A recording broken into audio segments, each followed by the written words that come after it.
Drama serial मायरी। आखिरकार जहीर साहिब जो कि इस दुनिया से जा चुके हैं, जिनके चले जाने के बाद हबीब और फराज बहुत ज्यादा परेशान हो चुके हैं, क्योंकि इस बार तो वो ये चाहते हैं कि उनके हाथ में कारोबार आ जाए, लेकिन इस बार फाकिर उन दोनों के बीच में आकर एक बाप और एक अच्छे शोहर का किरदार अदा करने वाले हैं। उधर रहीला, जिसका इस बार हबीब बहुत बुरा अंजाम करने वाला है। आने वाली किसकी मुकम्मल कहानी में आप सभी दोस्त देखेंगे। एनी, जिसे बड़े अब्बा की बहुत ज्यादा फिक्र हो चुकी है, परेशान हो चुकी है, फाकिर के पास जाकर उसे हौसला देने की कोशिश करती है और कहती है कि जिस तरह से हम घर में लड़ाई झगड़ा कर रहे हैं ना, मुझे तो ऐसे लगता है कि बड़े अब्बा बहुत ज्यादा टेंशन ले रहे हैं। हमें चाहिए कि उनके सामने बिल्कुल ठीक होकर एक दूसरे के साथ बात करें, उन्हें महसूस ना हो कि हम दोनों एक दूसरे के साथ बिल्कुल भी ठीक नहीं है। हमें अपना बिहेव एक दूसरे के साथ बिल्कुल अच्छा रखना चाहिए। लेकिन यहाँ पर फाकिर, जिसे अपने अब्बा की बिल्कुल भी फिक्र नहीं है, एनी को कहता है कि उनकी तबीयत ना हमेशा ही खराब रहने वाली है, इतना जो है ना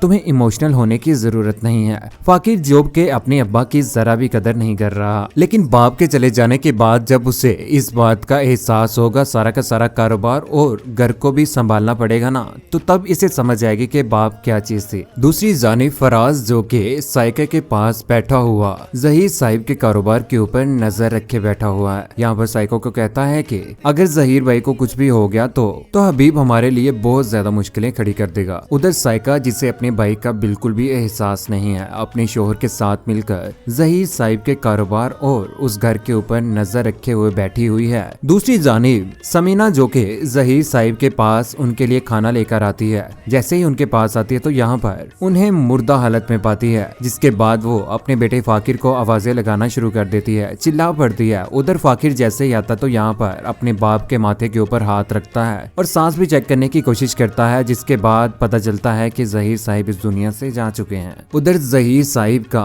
जनाजा जा रहा होगा। जहीर साहिब तो चले जाते हैं, जिसके बाद इन्हें अब इस बार पूरे के पूरे घर को यही फिक्र पड़ी हुई है कि कारोबार का क्या होगा, घर का क्या होगा। यहाँ पर साइका, जो कि अपने शोहर के पास बैठे हुए, कहती है कि इस बार तो फाकिर सभी लोगों के बीच में आने वाला है, क्योंकि कारोबार तो सिर्फ और सिर्फ जहीर साहिब का ही था, जिसके बाद फाकिर वो सारा का सारा कारोबार संभालने वाले हैं। वो कारोबार के ऊपर नाक बनकर बैठा हुआ है। दूसरी जानिब हबीब, जो कि अपने बीवी के पास बैठकर जहीर साहिब के चले जाने के बाद कहता है कि अगर भाई साहिब के इस कारोबार के ऊपर किसी का हक है तो वो मैं हूँ, मैं उनके साथ था। लेकिन हबीब, जिसे इस बात की समझ नहीं है, अगर वो कारोबार के ऊपर आ जा रहा है तो उसे इस बात की समझ होनी चाहिए कि जब वो उनके साथ कारोबार में था तो उन दिनों अच्छी खासी रकम और घर के सारे मामलात, उनके बच्चों को लेकर उनकी बीवी और दूसरी बीवी को भी जहीर साहिब के कारोबार में से ही पैसे मिल रहे थे। लेकिन इस बार जब फाकिर उनके बीच में आएगा तो उसके बाद हबीब के हाथ में कुछ भी नहीं आने वाला।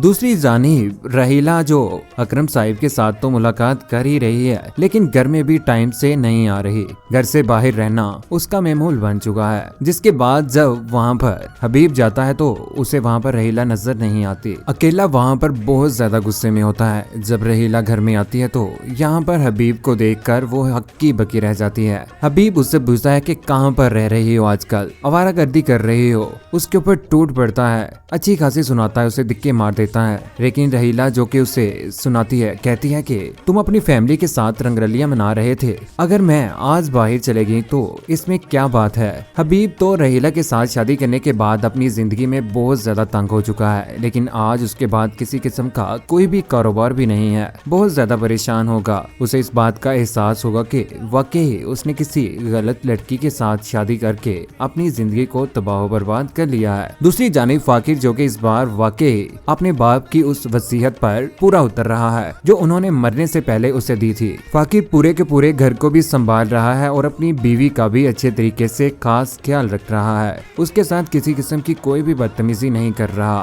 फैक्ट्री में भी जा रहा है और ऑफिस में भी अच्छे तरीके से अपना टाइम दे रहा है। उधर एनी घर के काम भी कर रही है, खाना यहाँ तक के रोटियां भी खुद ही पका रही है। एनी दिन रात इस बार फाकिर के साथ ही रह रही है। आने वाले वक्त में उनका इस दुनिया में बेबी भी आने वाला है। लेकिन इस बार रहीला का तो बहुत बुरा अंजाम हुआ। कौन कौन चाहता था कि रहीला का बुरा अंजाम हो, और हबीब, फराज और साइका जिस तरह से जहीर भाई की प्रॉपर्टी और पूरे के पूरे बिजनेस के ऊपर आंख जमाए बैठे थे, आज उनके पास कुछ भी ना आया। एनी और फाकिर को एक दूसरे के साथ खुश देखकर आप सभी दोस्तों को कैसा लगा? लगा। इस बार तो फराज ने वाकई एक समझदार इंसान बनकर सबको दिखाई दिया। आप सभी दोस्तों की क्या राय है, नीचे कमेंट सेक्शन में अपनी मोहब्बत भरी राय का इज़हार जरूर कीजिएगा। चैनल को सब्सक्राइब करने के बाद बेल का बटन जरूर दबाएगा ताकि फ्यूचर में हम किसी किस्म की कोई भी वीडियोस डालें तो आप तक बर वक्त पहुंच पाए। अपना ख्याल रखिएगा, दुआ में याद रखिएगा। अल्लाह हाफिज।